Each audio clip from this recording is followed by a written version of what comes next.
Hello listeners, this talk is in response to a question I received from MilanBanditos, though other people also expressed interest in this topic, so this response is also for them.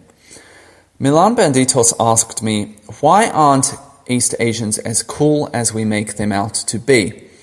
This was in reference to an opinion I've expressed a number of times, in which I've been quite skeptical as to whether East Asians or East Asia would carry on the torch of civilization if the West were to fall. So thanks for the question, MilanBanditos. Before I get into the meat of this talk, I'd like to preface it with a couple of points. The first one is that East Asia already has civilization, multiple civilizations, and it has had these for quite some time. Now, if you spend much time around Han Chinese, inevitably they will tell you that China has 5,000 years of civilization, and they usually make that point so that they can say that their civilization is older and more important and so on than other civilizations. Well, firstly, other civilizations have been around for that period of time, though the amount of sort of archaeological evidence and so on starts to get fairly thin once you go back not too very far. And that's also the case with China, actually. By the sort of measure that they're really talking about, they're including some sort of mythical elements in there. The very first dynasty was the Shah dynasty, though it's heavily shrouded in mystery. So really the first instance of East Asian civilization was the Shang dynasty, which began in 1600 BC. So really they only have 3,600 years of civilization, and that actually doesn't make them very special at all. There are lots of places in the world that have had civilization of that kind for that long. Nevertheless, they always make that point. But my point was simply that East Asia has already had civilization for a long time, though I think they haven't really achieved very much in that time compared to the West. I mean, the one point they'll make is that Chinese civilization has been continuous, and that's a somewhat contentious point. And they'll say, the West has a very sort of short history. I mean, it doesn't really. If you go back to sort of Homeric Greece and so on, they're talking about almost the same amount of time, but they'll talk about sort of the modern West. Well, okay, even if you say that, the modern West has achieved a great deal in only a few centuries, whereas China, in its supposed 5,000 years of civilization, actually hasn't really achieved very much at all. The next point I would like to make is that although it's my contention that it's a bit hit and miss as to whether East Asia would carry on civilization if the West were to collapse, at least civilization as it has existed for the past few hundred years with great technological achievements, a lot of artistic and cultural achievements as well. Although it's my contention that I'm not sure really that China would do that or East Asia would do that, even if I'm wrong and East Asia does do that, they probably wouldn't keep a lot of what we consider to be Western culture. And I'm not just talking about things from the past 50 years, pop culture, that kind of thing. I'm talking about literature, philosophy, all of that kind of stuff. They would probably keep as much technology as they could. As to whether they would keep music, literature, art, and so on, they would keep some of it, but not all of it. And of course, they would then interpret that their own way. So even if Western civilization fell and East Asia continued, what we think of Western civilization probably wouldn't really fully continue. Now, having made all of these points, I'd like to get into the main part of the talk. Why it is that East Asians are not as cool as we make them out to be.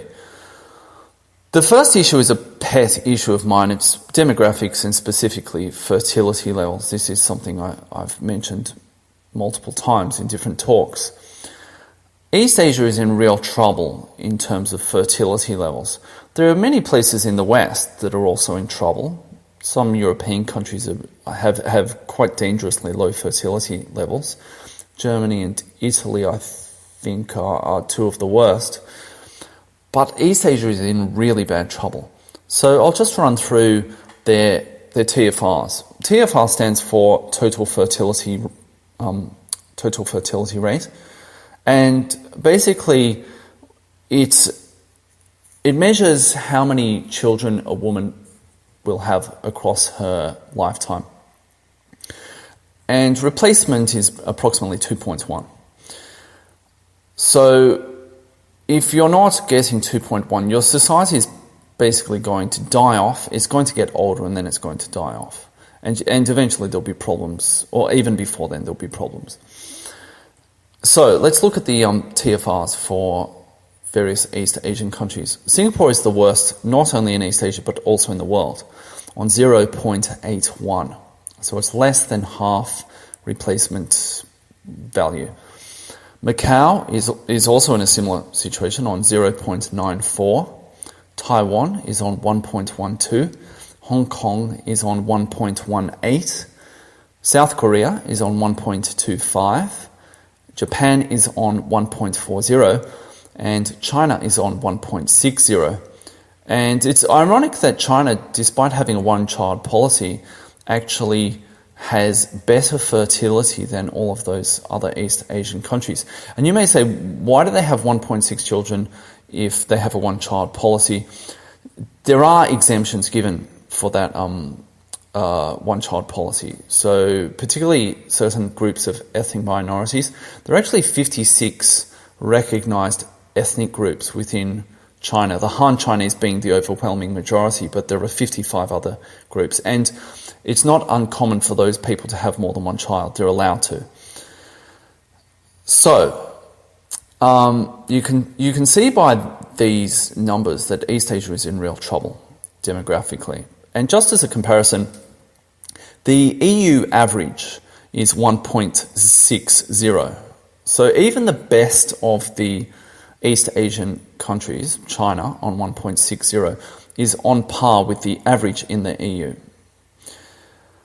And if we look at two other countries, the USA and the UK, those are on 1.87 and 1.89 respectively. Now some people would say, well, in the USA it's because of Hispanics, they lift the fertility rate, and in the UK it's Muslims or some other group, they also lift the fertility rate. Nevertheless, I think even if we looked at the indigenous white populations in those countries, they would still be in much better shape than the East Asian nations. Now, why is this important, and why do I think this makes East Asia not cool? Well, they're on a countdown, basically, because all of this will eventually lead to a fairly large economic crunch, because there'll be fewer people in the workforce paying tax, and there'll be more people who are old who won't be paying tax. And some of those people will be using all sorts of social services that people in their prime working years don't tend to use, particularly the health system. And in some places there are pension schemes and so on, so that they'll be draining public funding through that avenue as well. And eventually there simply won't be enough people paying tax to pay for all of the older people, the retired people and so on, and all of their services. And then it's crunch time, and very difficult decisions need to be made. And we're just seeing the very beginnings of this, particularly in Japan at the moment. Now, there are only a few solutions to this problem, and it's a problem that's faced everywhere in the developed world. So it's a problem in Europe, North America, even in some of the developed places in the Persian Gulf, for instance. It's a problem everywhere in the developed world, but it's particularly acute in East Asia simply because their demographics are changing so quickly due to the very low fertility rate in each particular East Asian nation. So there are various solutions they might be able to try. Now, often people will talk about growing your way out of a problem. Well, they can't really grow their way out of a problem because the workforce will shrink. So that's not really on the table. They might be able to do it if they increase their fertility, but for reasons that I'll get to in this talk later on, I don't think that's that likely, actually. I think people are caught in a sort of trap in modernity that is the root cause of that, and they're not going to get out of that trap, I don't believe. Probably the main source of hope, particularly in Japan, is robotics, artificial intelligence, that kind of thing. They're very big on robots. They're very into robots in Japan, and they're trying to develop robots for all manner of tasks. Maybe they'll succeed. I really don't know enough about that. I've watched various videos and read different things on it. But that's a race against time, basically. There's an alarm clock there that's going to go off at some point. So maybe they'll get these robots working and they'll solve this problem before they sort of hit the demographic and therefore economic crunch. But it really is a race against time there. And in some countries, I don't think that's really going to be a solution. So earlier I mentioned that China actually has the best fertility rate, total fertility rate in East Asia. The problem for China, though, is that China is not even remotely close to other places in East Asia in terms of development, and particularly if you look at things like per capita GDP. So they're going to get old. They're not getting old as quickly as these other countries, but they're so far behind them developmentally that they will face this crunch probably before places like Japan even. Now, what are some other possible solutions? Well, there's increased taxation. That may or may not work in various places. Some places pay more tax than others. I'm not really aware of what the actual tax rates are in each particular place, but in Taiwan it's very low. The average family pays approximately 5%. They pay approximately 5% for each salary earner or wage earner. Now that sounds very low, but there are very few social services in Taiwan. Their medical system is a really good medical system, but it's losing money. But other than the medical system, they don't tend to have very many social services, and they don't really have pensions and that kind of stuff, except public sector workers. So they have to fund themselves in retirement. And the other issue in Taiwan is that there has been salary and there has also been wage stagnation for the past 10 to 15 years. So if you were to tax people more, you would actually then start taking it out of the income that they would need to spend upon other things, accommodation or food or those kinds of things. And it's a false economy anyway, because if you take that tax off people, that's money they would have already spent in the economy. So you're not really creating additional wealth. You're not making the whole country wealthier, and really addressing the root problem here that there will be less wealth per person. It doesn't increase wealth. All it does is just sort of redistribute it. So I don't think that's a very good possibility either. Debt is another possibility. Now, different countries are currently carrying different amounts of debt, and in different countries there are differing levels of household debt also. I don't know exactly where the point is that they couldn't borrow anymore, or where it would become prohibitive to borrow more money. But there is a line somewhere. It's finite, the amount of debt that individuals or households or governments can take on. There's a finite line. And if a country looks like it's never going to be able to pay the debt back, people are not going to lend money to them, or they will demand very high returns on that, which would probably just make it prohibitive to borrow the money in the first place. So there's a point at which debt can't solve this problem. It's not a long-term solution. Debt is only ever a short-term solution. And the demographic issue is a long-term solution. Another possibility, and I think this will be part of the solution, is a reduction in living standards. Because they simply won't have the money to pay for the various social services they have. So countries that provide more social services will simply have to cut them back. They just won't be able to afford them. And another possibility is people could work for longer, but as people get older, that's not necessarily an option. If they're sick or if they have all sorts of problems with their joints or things like that, they can't necessarily work for longer. The thing that I think they're going to do, and I really hope they don't, is immigration. And we're beginning to see this already. So, for instance, in Taiwan, there are actually a lot of people who are not Taiwanese here. They tend to be from Southeast Asia, and they tend to be one of two groups. Either they're just here to work, so they work in factories, or they work as home carers for elderly people, or they work as maids, or various things like that. And they're here for a short time, and then they leave and return to their home countries. Or they are married to local men. They generally tend to be women, and they're married to local men. And supposedly in the south and the east of Taiwan, 1 in 4 children in those parts of Taiwan is now born to one foreign parent, and that basically means a Southeast Asian mother. So there is already immigration here. And I've heard similar numbers for parts of Korea as well. I think it's not such a thing in Japan yet, and in China either. There's not such a drive for people to move to China because it's not as wealthy, obviously.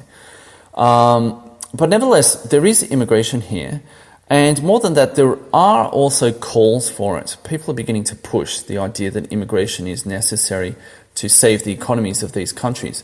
Both people from within those countries, politicians or various bureaucrats and so on, within the country's academics as well, they're making calls for immigration to increase. And I read something probably a year ago, maybe a bit less than a year ago, that's happening in Korea and has been happening in Japan for a while.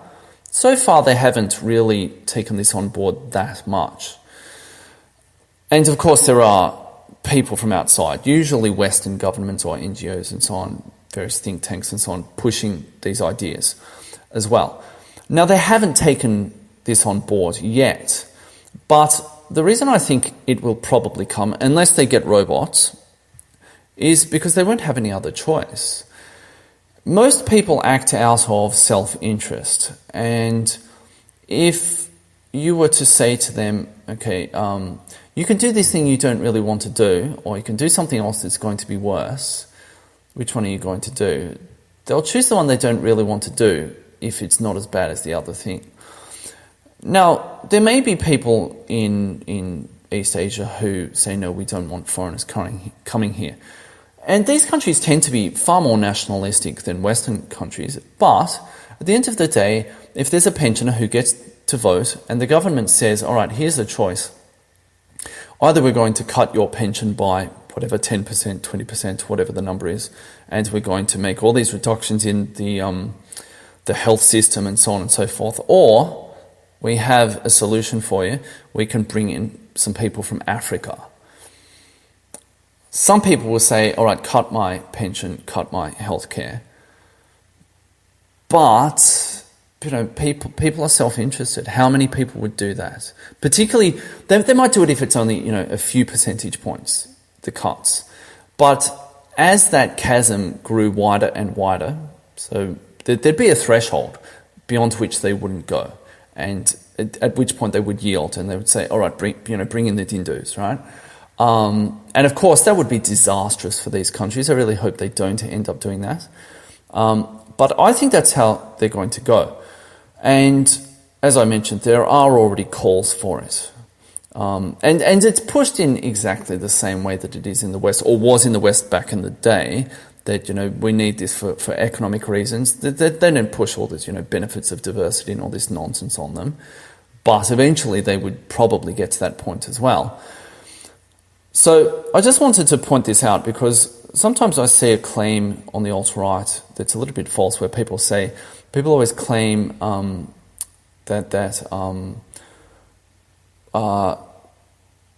people want immigration for Western countries, but they're not calling for immigration for Japan, for instance. And that's not true. It's actually not true.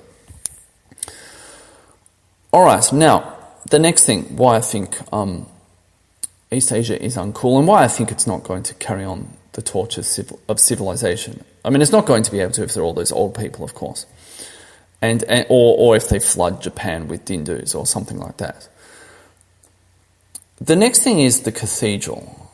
Now, the cathedral has not got its tentacles into East Asia nearly as much as it has in the West, and that may very well be because of the absence of the alt-right's favourite ethnic group in East Asia.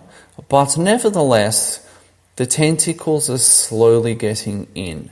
I think the youth here are completely paused, even if they're not aware of it, and even if they're not sort of out on the street marching for whatever the latest degeneracy is.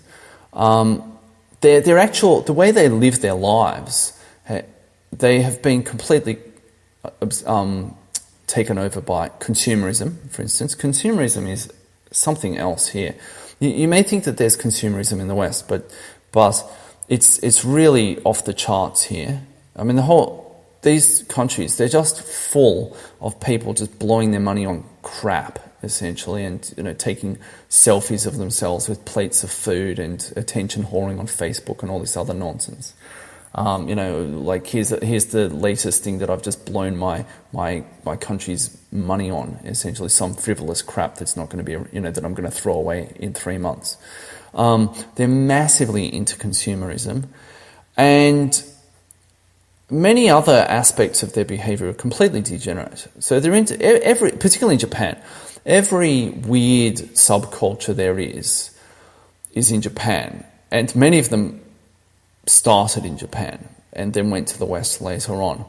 And there are so many. I'm sure I'm going to leave out lots. So here are just a few. The first one is cosplay. Now, at the risk of offending anyone on this channel, cosplay is fucking dumb. It's really stupid. And it originated in Japan. Cosplay originated in Japan. And it's just, I don't get the point of it. It's just so dumb. And it's such a distraction from things that actually matter. They're caught in such a mouse utopia here. I've mentioned that term in other talks before. To sort of summarize that really quickly, it was an experiment that was done in the 1970s, I believe. A man built a sort of a big habitat, this huge thing, for mice, and it would take care of all of their needs in terms of shelter and food and so on. And then he released 8 mice into this place, and he wanted to see what would happen. And predictably, the population increased really quickly, and then they got to a point where it was really crowded, and all of a sudden they stopped actually doing real things. They stopped breeding, and even those that did breed they stopped caring for the offspring, and the others spent all day grooming themselves and just sort of engaging in all these frivolous activities. So cosplay to me is just sort of it's Japanese mouse utopia, essentially. Oh, and sorry, I left out the last bit. So the population reached the peak, and then they all started engaging in all these frivolous activities, and then it just plummeted. The entire mouse colony went into complete demographic free fall from that point onwards. And that's where Japan is at now, with things like cosplay. It's where they're at with things like herbivore men, or the so-called grass eaters. For those of you who do not know what herbivore men are, it's a term that is used for men who are deliberately single, essentially. They're sort of the equivalent to MGTOWs in the West, minus all the kind of bitter divorces and hatred and sort of suspicion of women and so on. They're just sort of they're just not interested in women. And of men who are single in Japan, those in their 20s, there are 61% of single men in their 20s who consider themselves herbivore men. So they have no interest in women at all. 61% of single men in their 20s in Japan. And that number rises to 70% of single men in their 30s who consider themselves herbivore men, or the so-called grass eaters. Now, what can you do with a society where you have more than half of single men who are just not even interested in women? What can you do with a society like that? I mean, that's a very uncool society. And along these lines also, there was a poll done in 2011 of Japanese who were aged 16 to 19 years of age. And 36% of the boys, so presumably this includes boys who did have girlfriends and those who didn't have girlfriends, 36% of the boys expressed no interest in sex at all. Now, I don't know what the listeners on my channel are like. When I was in that age range, I was a bit clueless with women, but nevertheless, I was very interested in women and sex. But 36% of boys in Japan between the age of 16 and 19 have no interest in sex. And that number is 59% for girls of the same age. More than 50%, right? 59%, more than half of girls in that age range have absolutely no interest in sex. Well, I mean, that goes a long way to explaining why their fertility rates are just atrocious in Japan. And I'm sure there are similar effects in other East Asian nations. I get the same feeling with Taiwanese. There are a lot of Taiwanese here who I consider to be quite asexual, actually. It's a very strange phenomenon. It's almost the flip side of in the West, where there's almost too much promiscuity there, or there is too much promiscuity there. Here it's almost the opposite in many ways. Another weird thing here, 2D waifu. I don't get this whole 2D waifu thing.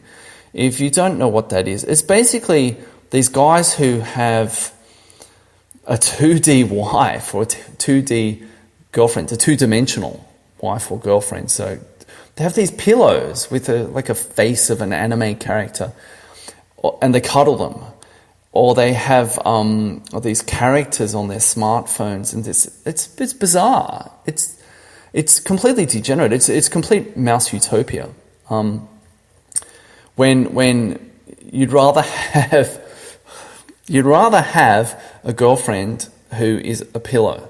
You'd rather have a girlfriend or a wife who is on your mobile phone than actually have a real in the flesh wife. I mean, it's how can Japanese civilization continue? How can it exist?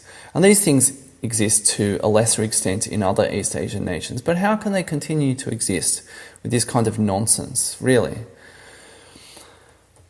Another group, Parasite Singles. This is a term used to describe women, single women mostly, I guess men as well, but single women who live at home. And 54% of women in their 20s in Japan are single and live at home with their parents. That was from 2004, so I'm sure it's much worse by now. And that increased from 30.6 in 1985. So it sort of increased by almost double within a generation, essentially. And these people, they live with their parents. Frequently, they don't pay rent if they have a job, and many of them don't have jobs. They're not studying or anything like that. But if they do, that's just play money for them, and they just go and blow their money on fashion and travel and all this other stuff. And then they just live with their parents. And I've met people like this in Taiwan who have been in their 40s. Their parents are in their 60s or 70s, and it's completely degenerate. And these societies are just going to die. They're literally going to die when they have these people who they haven't grown up. They're essentially big 11-year-olds. That's all they are. They're asexual. They live with their parents. They don't do anything. How can these societies continue? How can these societies innovate? Because the kind of person who is going to live with the parents and just blow their money on nonsense, I suspect that kind of person is probably not going to be out there finding a cure for cancer or doing something like that. They're just going to be wasting their lives away. And this brings me to the final group that I'll mention, though I'm sure some of you can point out some others, those of you who live in East Asia, and this is hikikomori. I hope I've pronounced that correctly. These people essentially live in their bedrooms. So these people have taken it even farther. They've gone one step more into complete insanity. There are 1 million of these people in Japan. They live in their bedrooms. So in many cases, they never leave their bedrooms. Some of them have been in their bedrooms for years. And you may say, well, how do they survive? I guess they have a bathroom attached to their bedrooms. And their parents literally leave a tray of food at their door, knock on the door and then go away. It's like they're in prison or something, except that it's self-imposed. And they, sort of open the door and quickly snatch the tray and then close the door. The parents don't know what is going on in their bedrooms. They must, I don't know, the kids must order stuff or something online, because you can get deliveries online here. And, the parents must just leave a package outside their door. I don't know what they do. It's bizarre, right? But 1 million of these people in Japan who in many cases have not left their bedrooms for years. So they're way out at the extreme end of all of this. But, with all these weird subcultures, the adults, there's something really degenerate about the adults. And by adults, I mean, their parents or their grandparents, older people, middle-aged people and so on. There's something really degenerate about these people too, because they need to just barge down their kid's bedroom door and say, get your shit together, go out and get a job, go and do something with your life. You're not going to stay in your bedroom for 3 years. Grow up. Go and have some kids, right? It's bizarre. It's really bizarre. And the parents need a foot up the backside as well, not just the kids. The parents do, for allowing this to happen. And that's why I think these societies are completely degenerate. Any society where there's a term for this, because that means it's a social phenomenon. Any society that has these kinds of things is a society that is going to struggle to even exist within a couple of generations. They're going to be struggling to carry a letter down the street to post it, let alone carry on civilization. So I think they're in real trouble with all this nonsense that's going on. Now, to get back to the cathedral, there is cathedral programming here as well in East Asia. So we've seen that with recent protests in Hong Kong and Taiwan, and I'm sure that pretty much every Western NGO over here is part of the cathedral. And of course, there's that old joke, why has the United States never had another revolution? Because they don't have a US embassy. I think that all of these kinds of student protests and so on that we've seen within the past year or so in Hong Kong and Taiwan were massively astroturfed. And there are lots of people who, even aside from this sort of general degenerate behaviour, are becoming completely programmed with cathedral thinking. In some cases, it's because they see that, or they perceive that certain ways of thinking and certain issues and so on are sort of high status. So, for instance, when that kid died on the beach a few months ago, some white guy on my Facebook feed posted something about it. Oh, what a tragedy! And there were a bunch of Taiwanese people who responded in kind. They had perceived that guy or that issue or something was somehow high status in the West, and so they were just, hitting that button, high status, I'm going to increase my status, right? That's all they were doing. And of course, there are many who go abroad and bring back these ideas when they come back to Taiwan. I've met lots of Taiwanese who have done that. They've traveled or they've studied abroad, and they've come back quite paused.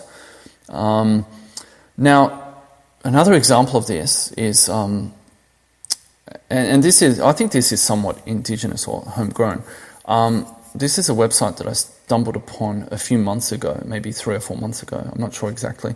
It's called "This is Singaporean Chinese Privilege," and it pretty much is what it sounds like. It's basically non-Han Chinese in Singapore complaining about how the Han Chinese have privilege. So think of all that nonsense that goes on in the West about white privilege. There's Han Chinese privilege in Singapore as well, by the ethnic Malays and the ethnic Indians, maybe some white people there as well, I don't know. And just look at that website, it's grief. So all of this stuff is coming. It's here a little bit, but it's coming. It's within the next generation, this stuff is going to be fully fledged. They may not be as far gone as the West, but they're doing their best to catch up pretty quickly. My wife's friends, many of them are like this. At best, they're doing the mouse utopia thing. There are only a few who are not. At best, they're doing the mouse utopia thing, with all of the nonsense that's about consumerism and, plates of food on Facebook, and, they may as well sort of have their Me phones surgically implanted into their palms and, all this stuff, right? But many of them have just taken on board all of the sort of progressive ideas of the West. So, gay marriage, check, environmentalism, check, left-wing economics, check, you name it, check, right? So these guys, okay, they're in their sort of late 20s. By the time they're kind of in the position where they should be running society, so say in their 40s or 50s, which is only another 20-odd years away, one generation essentially, these are the people who are going to be running the show in Taiwan or Singapore or Japan, South Korea, China. I don't know if it's as bad in China, Hong Kong. These are the people who ordinarily would have had kids, would have had jobs, would have just sort of settled down, and they'd have fairly basic ideas about things. Maybe they'd be conservative, maybe they'd be conservative, but they'd be sort of pretty mediocre, right, in terms of political ideology and so on. They probably wouldn't even have a political ideology. These people are so paused. There are massive numbers of them, and they are going to be completely different to their parents' generation and their grandparents' generation. And it's really terrifying to me to think what these places are going to be like when many of my wife's friends take over. I mean, they're not going to be able to take over. They're completely useless. And their ideas about things are completely fanciful. Now, some of them may grow up, although they're in their late 20s or early 30s. But many of them will not. So, again, I think this is another way in which East Asia is in really big trouble. And it's only because in the West, either we don't hear about these things, or you guys don't hear about these things, or because they're already so bad in the West that you may think that there's nowhere as bad as the West. It's coming to East Asia. The difference, I suppose, in East Asia to the West is that many of the things that have taken a couple of hundred years to happen in the West, whether that's economics, and industrialization, or whether that is sort of suffrage and various political ideologies and so on, these things that have taken, say, 200 years or 250 years in the West, they're being compressed into 1 or 2 generations. So they're going from extremely traditional families only 1 or 2 generations ago to being completely paused within another generation. And that's a process that has taken a lot more generations in the West. So it's very compressed here, but it's happening. And whilst the West will probably stay ahead of them in terms of degeneracy unless there's a big war or something, it's sort of like imagine if you could quantify it, for every year that the West got worse, it would be like East Asia is catching up 2 years. So they're narrowing the gap of degeneracy and idiocy. All right, now, a few other issues. Many people will talk about the education system in various, or systems in various East Asian nations, and they'll say, well, they're doing really well. And indeed, they do well on international tests, so PISA tests. I've spoken about the PISA tests before. They're basically just tests of mathematics, science and reading for 15-year-olds in various countries. And indeed, of the top 10, the first 6 are East Asian countries, and they're significantly ahead of everyone after them, so from 7 onwards. And then number 10 is Macau. So they do really well on PISA, and people say the average IQ in East Asia is a little bit higher than in the West. It's 5 or 6 points higher. But this doesn't seem to translate into the real world. So, for instance, I looked at university rankings around the world, and I've looked at 2 here. The first one is the Times Higher Education World University Rankings. Now, given the economies, the size of the economies and the populations of East Asian countries, East Asia punches significantly below its body weight.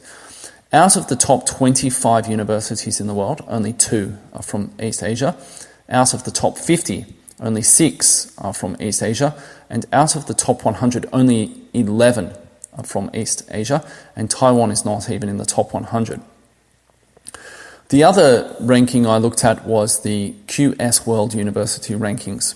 This one is a little bit better, so there are 3 out of 25 as opposed to 2 out of 25 for the other ranking. There are 10 out of 50 as opposed to 6 out of 50 for the other ranking. And there are 19 out of 100 as opposed to 11 out of 100 for the other ranking.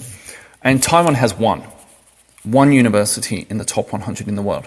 So East Asian nations are still punching dramatically below their body weight in terms of universities. The number of patents is increasing in East Asia, but nevertheless, the lion's share of significant patents and medical research and all of this stuff still comes out of the West. So there's a gap between what happens at high school, and really high school is really driven by test taking here. They're really into test taking, and I'll talk a little bit about this in a second, or in a short while. But they're really into test taking in East Asia. So they get good results on tests, but that doesn't translate into the real world somehow. There's a gap there. Now, education is a big issue in East Asia. People spend an enormous amount of money and time on education. I mean, people think there's an education bubble in the West, and there is, but it's off the charts here. People are obsessed with education, and that is derived from their sort of Confucian ideals, and it goes a long way back in Chinese culture and other East Asian cultures to value education. But often it's a terrible investment for them. People will send their kids abroad to an American university for 4 years and spend well over $100,000, and their kid will come back and be able to earn an extra $200 a month. They're never going to get that money back. Right? It's a complete waste of time and money for them to do that. Or they come back and they can't get a job, or they spend enormous amounts of time studying. So kids here typically, from junior high school onwards, the workload is brutal. They're at school at 7:30 in the morning, and frequently they don't leave until at least 5 o'clock. And they're there during school holidays. Often they're there on weekends. And then after all of that, they frequently go to cram schools, because everyone's trying to get an edge. So they go to cram schools to prepare them for their tests. And there's the returns are basically non-existent for anyone now, because if everyone's doing it, then there's no point, right? Except you don't want to fall behind, so you do it as well, right? So, they'll finish school at 5 o'clock or later, and then they'll go to a cram school for a couple of hours, and then they'll go home and do homework and more studying and so on. They do an enormous amount of study here for really marginal returns. But because everyone else is doing it, they're locked into a sort of an educational arms race. And the amount of money spent on education is just insane. Supposedly in South Korea, even for people who have their kids in the public education system, education, and this is for cram schools essentially, education accounts for 25% of the household budget. I mean, it's just off the charts, but they're not getting a return on it. It's not translating into anything tangible. So, if you think that there is an education bubble in the West, then it's off the charts in East Asia. And this is because of their whole approach to education. One criticism that is often levelled at East Asia is that their education systems don't encourage, in fact, they actively discourage critical thinking and so on. And, critical thinking is one of those buzzwords in the West that's often sort of an excuse for why an education system lacks any kind of educational rigour. But that criticism is true here. For instance, the way they teach English here, I've worked in a couple of junior high schools for prolonged periods, I think a total of 6 years out of my time in Taiwan. I worked in junior high schools. The way they teach English it's like a linguistics lesson. If you observe these lessons, the teacher speaks almost no English during the entire lesson and delivers a lecture. It's a lecture basically in Chinese about the English language, about some sort of obscure point like the passive voice or something like that. And then the kids just memorize a bunch of stuff for tests, and they sort of memorize old tests and all of that kind of stuff. And the tests are in the form of what's called a cloze test, C-L-O-Z-E. Now what that is there'll be a sentence and one word will be missing or a couple of words will be missing, and then you have to fill in the blank. So there'll be a sentence like, yesterday the shops. So then, it's always multiple choice here. It's always multiple choice. So there'll be A, go, B, goes, C, went, D, am going. So yesterday it's C, went. I went to the shops, right?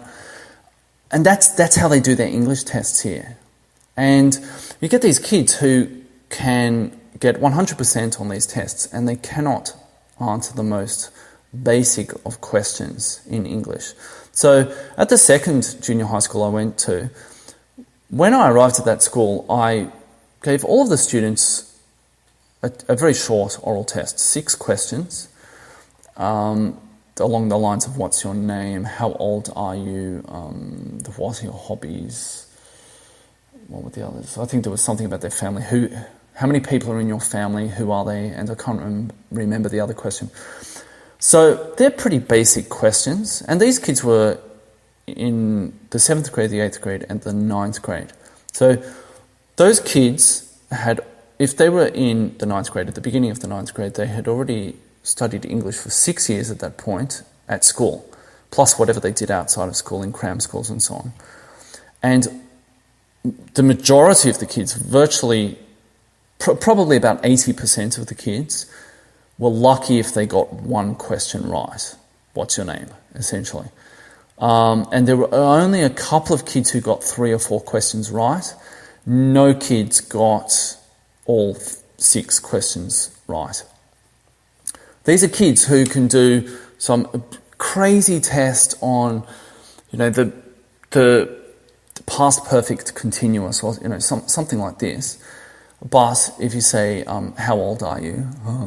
That's the response. It's bizarre the way they teach English here, and then they wonder why they do really badly internationally on English language tests. because they have such an autistic approach to education generally and English specifically. I mean, it's a nation of autists, basically. You get reinforcement, you get sort of status by being as autistic as possible, particularly within education. And then there would be times where, I mean, these tests, I gather they're written by Taiwanese, because every so often I would look at one of these tests and there'd be some mistakes in the questions or even with some of the answers. And on a couple of occasions, one of my co-teachers came to me with one of these tests because he was debating with one of the students, which is actually not very common, but nevertheless, with one of the students about the correct answer. And I said, well, in one case there were no correct answers because the question doesn't make sense. In another case there were two correct answers and so on. And the student wasn't having it because according to the official book, it said B, so therefore the answer had to be B. It didn't matter if it wasn't B. It said it was B, so it's B. And that's, but this was a kid who, if I said, what did you do on the weekend? Or, how old is your younger brother or something?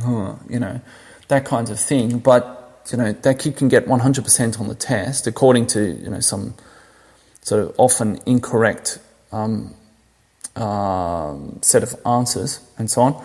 But that's how they approach education generally, not just with English, though it's particularly acute with English. And then they wonder why they have all these massive numbers of really low-grade universities, and why no one trusts a lot of the stuff that comes out of these countries. Some countries they produce high-quality goods, but in other places, it's really hit and miss. And you can see that when you're here. And I'll get on to another pet peeve of mine that relates to that very soon. But nevertheless, I think the education thing is really indicative of a lot of the problems and why they're just not going to go forwards. Because in order to maintain civilization, and let alone advances, you need to have people who are willing to think a little bit differently.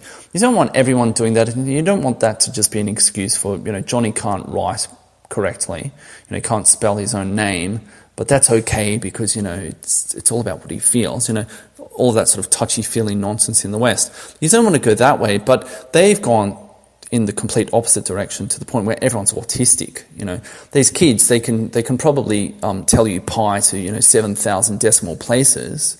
They've probably memorized it. But if you said, right, go down the street for me and buy me a lollipop, they'd come back with a soft drink, and the incorrect change. So education is a massive problem, and unless they sort that out, and of course, it's going to be really difficult to sort that out for a number of reasons. Firstly, because there's this massive inertia from the cultures. When you say we're going to completely overhaul a culture, there are all these unintended consequences that result from that, and you can often screw more things up than you fix. But also because where is the push for the change going to come from? All of the people who currently benefit from the status quo are not going to change things. So bureaucrats, academics, teachers, all of these people, they're well entrenched within the system. But it won't come from the parents either, because the parents are locked in an educational arms race. For instance, one of my wife's cousins once wanted me to tutor her daughter. And I said to her, look, I can teach her English, but for her to get to the point where she would be able to beat those kids who go to cram schools, and she would eventually, in the long term she would, that might take several years. But before then she's going to have to do all these tests. So if the cram schools they don't bother with all this other stuff, they just teach you what's on the test. Of course they're going to outperform me in the short term. And I told her this, and I said, so, if you want me to teach her, then you have to be aware of that.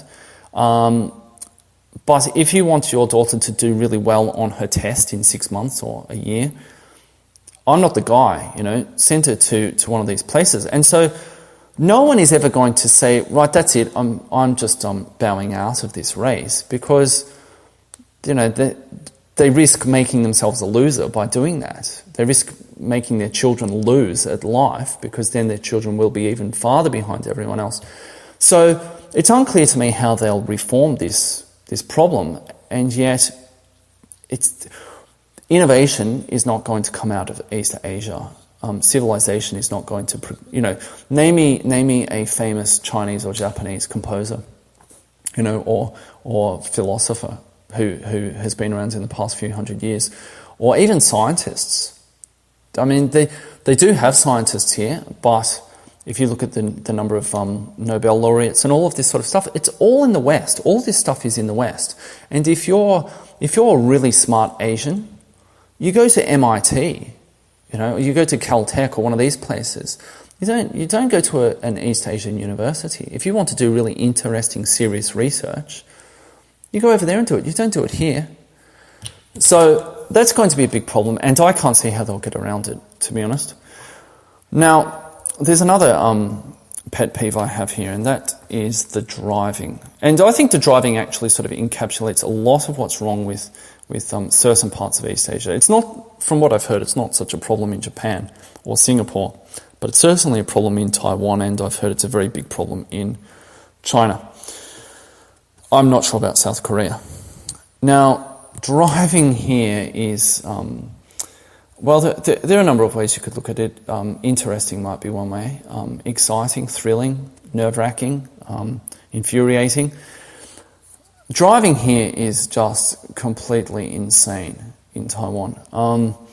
And I think the problem is really deep-rooted. I think it goes right down to the design of the roads. So, for instance, they don't take into account human psychology, and in particular Taiwanese psychology, because there's one thing about Taiwanese: if there's a dodgy shortcut, they're going to take it. They love a dodgy shortcut. That's like, that's the bee's knees for them, a dodgy shortcut, right?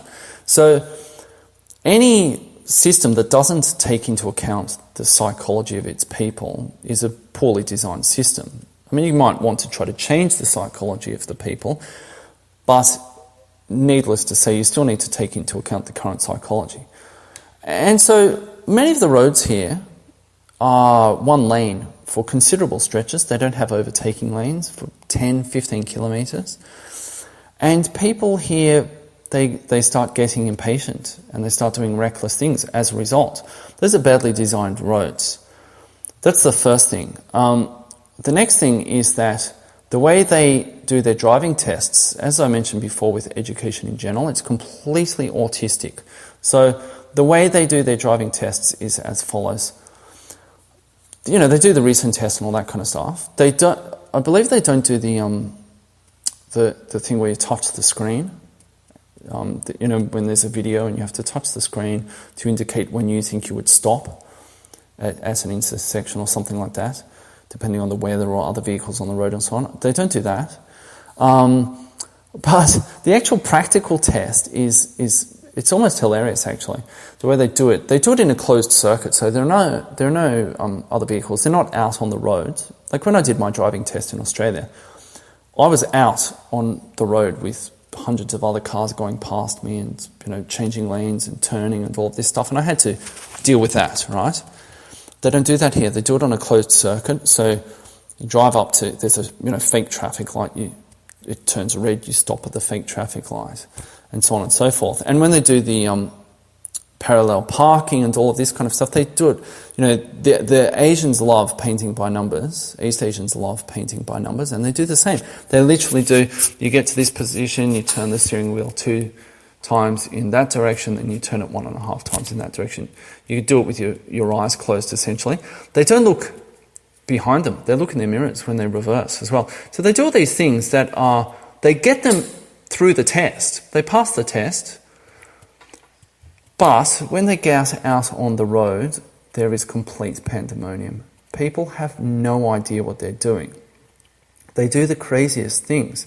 And so you see, because people don't have any sort of understanding of what it is to actually be driving, you're moving a big chunk of metal at high speed. It's a very dangerous thing. But they don't think of it like that. There are 2 types of Taiwanese driver. There are the really autistic ones who are basically terrified when they get out on the road. And they're indecisive. They just don't know what they're doing. And then you get the other one who's sort of the more traditional Taiwanese, who just has no concept of risk. So they overtake on the crest of a hill. I had that happen today. A huge truck overtook me as we were just about to go over a hill. And I was just thinking, God, I hope there is not a vehicle coming up the other side of the hill. This truck, he couldn't wait that extra 2 seconds for us to get over the hill for him to see. It was still illegal for him to overtake at that point, but at least he would have been able to see. He couldn't wait that extra 2 seconds. He just had to go over the top of the hill in the other lane. And I've been in the reverse situation where I've been going up a hill and I've been almost at the top of the hill, and coming over the hill towards me in my lane has been an enormous truck, and I've had to swerve. That's happened multiple times to me. They overtake on blind curves or corners. It will get people driving the wrong way down the road because there's some sort of barrier or something. They don't have to drive half a kilometre and then do a U-turn, so they just drive the wrong way. It's only 50 metres, They do crazy stuff here. It's really reckless. And there's poor enforcement of all of this. And a large part of this is because the roads are designed badly. The tests make half the population into complete autistes. There's no enforcement of road rules, all of this sort of stuff. There is in Taipei, but once you get out of Taipei, the farther away from Taipei, the more of a free-for-all it is. It's crazy here. I think any country that doesn't sort of have its act together with driving is probably never really going to have its act together with a whole lot of other things too. And so Taiwan and China, if you're sort of putting your eggs in that basket, I think you're going to be sorely disappointed. And another thing about driving too is they're very sort of spatially unaware. And actually Taiwanese are very spatially unaware generally. They'll stand in a doorway with their back to you in a supermarket or something, or in a narrow aisle. They'll stand with their back to you, completely unaware of the fact that people may want to go through that doorway or through that aisle or something. They do the same when they drive. So when there is an overtaking lane, it's really frustrating because in the West, when there's an overtaking lane, or when there are two lanes generally, you're supposed to stay in the slow lane, which is the outside lane. So if you're driving on the right-hand side of the road, such as in the United States, or if you're driving on the left-hand side of the road, such as in Australia or the UK, you stick to the outside lane. So that's the right lane for the US, that's the left lane for Australia or the UK. And the lane closest to the inside of the road, to the other traffic, is the fast lane. If you're not overtaking, you get in the slow lane. So even if you overtake someone, you then get back in the slow lane because there might be someone who is going even faster and wants to overtake you. They don't do that here. And so you get an overtaking lane and you have one car in the right lane, you have one car in the left lane, and they're both doing 40 kilometers an hour. And all hell breaks loose because everyone's trying to get past them, and you've got buses, and it's absolutely insane here. So, a country that can't figure these kinds of things out, I'm really doubtful that China, because China supposedly is even worse than Taiwan, I'm really doubtful that China is going to be the torchbearer. That guy you see holding the torch every time there's an Olympics, that guy running with the torch. That's not going to be China. That's not going to be China. If it's not the West, I don't know who it's going to be. Probably no one. That's not going to be China. It might be Korea, maybe, right, if they can sort out their demographic issues and all this other stuff. But, it's not going to be... There's no really big country in the world outside of the West that is going to sort this out. Certainly not China. And another reason for all of these problems with driving is the superstitious beliefs in Taiwan. And this brings me to another favourite topic of mine. So they're unbelievably superstitious in Taiwan. I don't find them religious or they're not spiritual in the way that people in other countries are. I don't get that vibe when I go to temples and so on. But they're very superstitious. Before I get onto the Taiwanese, there's one thing I'll tell you about the Koreans though, because the Koreans are as well. And I think this is a general thing in East Asia. In some places it's better or worse than others. But even in Korea they have this. They have a thing in Korea called fan death. F-A-N, right? As in electric fans, you know, the appliance, the thing that spins around and cools you down, that blows air at you, right? They have a thing called fan death. And supposedly this goes back to the 1920s or 1930s. But people in Korea believe that if you sleep in a room with a fan running, you'll die. So if you leave the fan on for too long. So their fans have timer switches on them.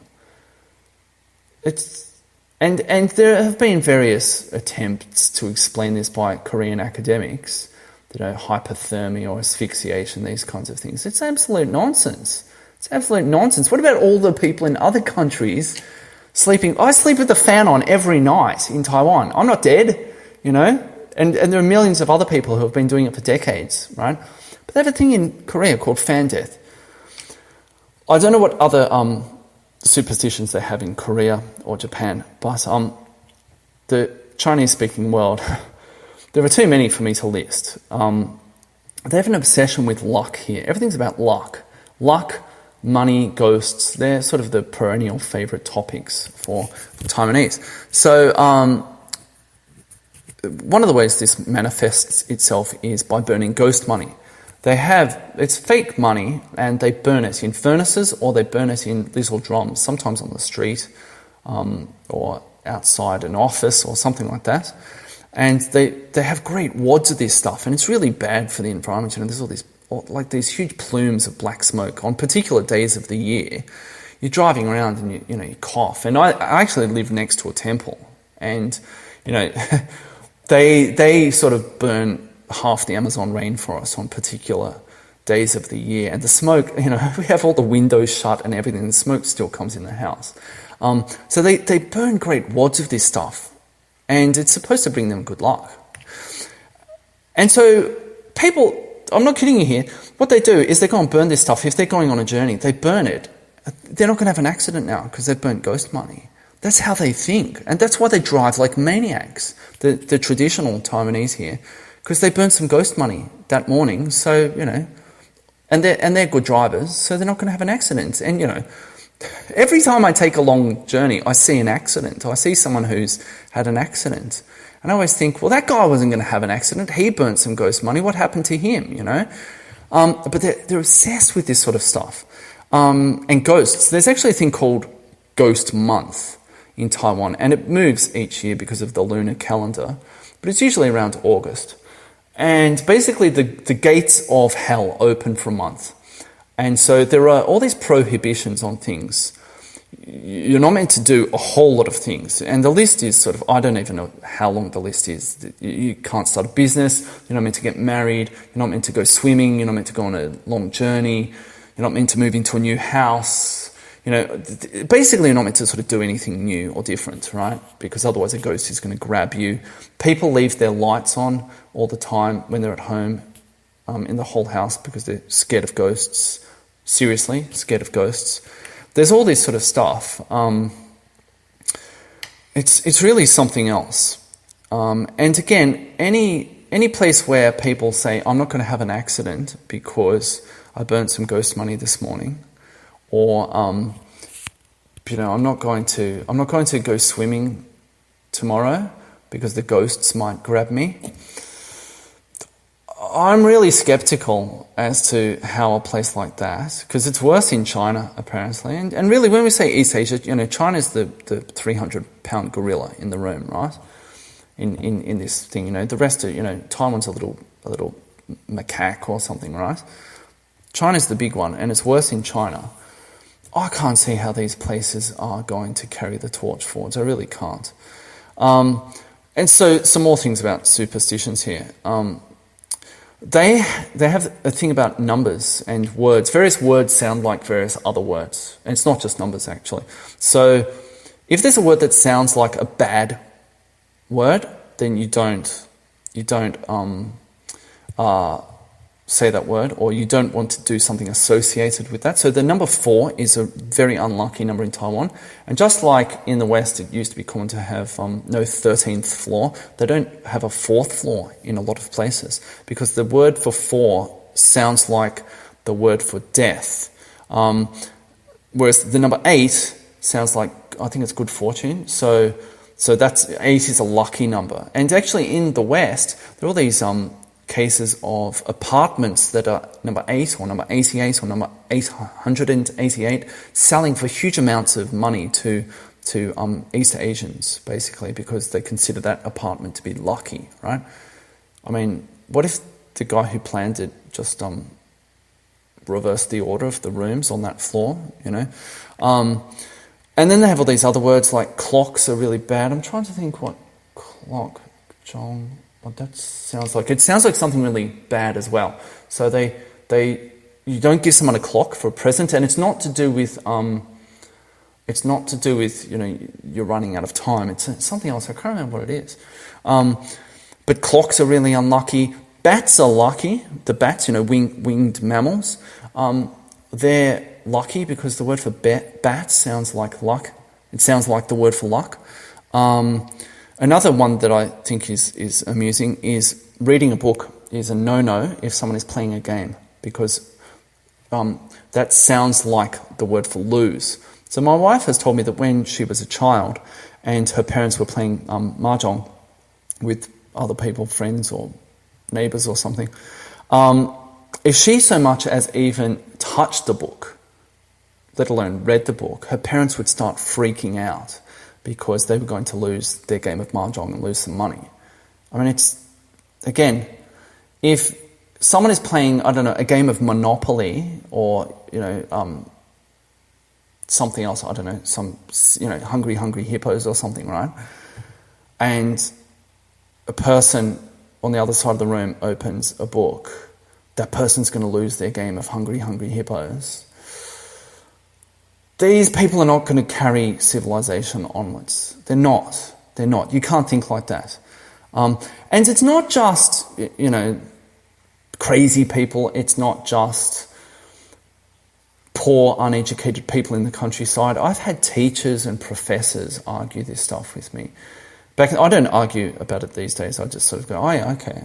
Oh, really? But I've had highly educated people argue this stuff with me here. You might say, well, you know, there are a lot of smart, you know, or highly educated people who believe stupid things in the West too. Yes, and that's part of why the West is starting to fall apart, right? But here, I mean, it's insane, right? Reading a book or bats are lucky or, you know, all this stuff. It's nonsense, right?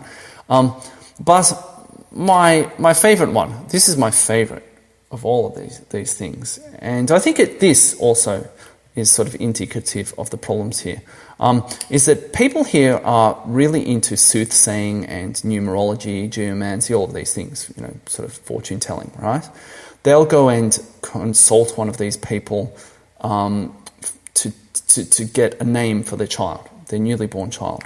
They'll go and see a geomancer and he'll tell them, right, you know, go and name a kid, you know, Smelly Snowflake or something in Chinese, because that's an auspicious name. And they do it for all sorts of dates. So if they're going to open a business or if they're going to get married, these kinds of things, they go and consult one of these guys for dates and times as well. And so my sister-in-law, my wife has 2 older sisters and a younger brother. So the middle sister of the 3 girls, when she got married, I think it was 3 years ago, her husband's family is very traditional. And there's all sorts of stuff you have to do at a wedding and so on here. But nevertheless, his family is very traditional, so they went to consult a soothsayer before the wedding to decide upon a date and a time for the wedding. Now, any sane person would have their wedding on a Saturday, maybe a Sunday lunch. I guess it could have been worse, but the soothsayer said to them, Sunday night, like late Sunday night, like 9 o'clock or something, right, on Sunday night. So a whole bunch of people couldn't go, including me. I had to work. I couldn't get time off work because they live 7 hours away from us, right? So my wife went back for this. And then they were complaining about a whole bunch of people who didn't turn up. Well, you know, if you hold your wedding at 9 o'clock on a Sunday night and people have to travel from the other side of the country, they're not going to be able to do it. But, you know, the soothsayer said 9 o'clock on a Sunday night, so they followed the soothsayer, right? Okay, you might say that's no big deal, right? That's no big deal, whatever, you know, it's just a little thing, right? But, and I should also point out, my sister-in-law and her husband, they're broadly middle class, you know, they're educated, they've been to university, all of that stuff, they have good jobs.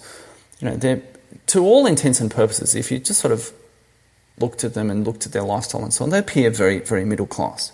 They seem relatively intelligent. Now, having gone to see a soothsayer for when they would hold their wedding, they had a kid a little while later. Their son's a little bit older than 2 years old now. In the entire time that I have seen them with that kid, they have never once put their kid in a child seat in their car. And indeed, many people in Taiwan don't. I'm not even sure if it's law here. A lot of people don't wear seatbelts in the back seat. They do in the front seats. I'm not sure what that's about. Like if you have an accident, the people in the front need to wear a seatbelt. I think it's just because it's the law. If you don't have to do it, you don't do it, right? I always have to tell people in my car, put a seatbelt on, right? Put your seatbelt on. Every time, I've been telling my in-laws this for years, put your seatbelt on. And I have to say it every single time. They just don't do it, right? And so, you know, my sister-in-law and her husband, after consulting a soothsayer about the date and time of their wedding in the two and a bit years that their kid has been alive, they have never once put him in a child safety seat in their car. So, this is sort of the end of the talk, but really, that last story, I think, is a summary of everything else. Well, certainly the second half of this talk. That if you think that in a country where middle-class people will go to see a soothsayer who will tell them to put their wedding at 9 o'clock on a Sunday night, and then those people won't put their kids in safety seats in their cars, and they'll ride around on scooters with their kids without helmets. I mean, even if the kids did have helmets, they could get seriously injured or killed, but they'll ride around without helmets. You know, 3 kids on the same scooter with them. If you think that a country where that is taken for granted, that that's normal, rational behaviour, that country is going to be able to carry civilization forwards if Sharia law takes over Europe, or if the USA becomes the Brazil of the North and the West falls in a heap, if you think that torch is going to be passed from Uncle Sam to someone in East Asia, you may want to consider that again. So, MilanBanditos and others, I hope this has answered your question. Thank you for listening.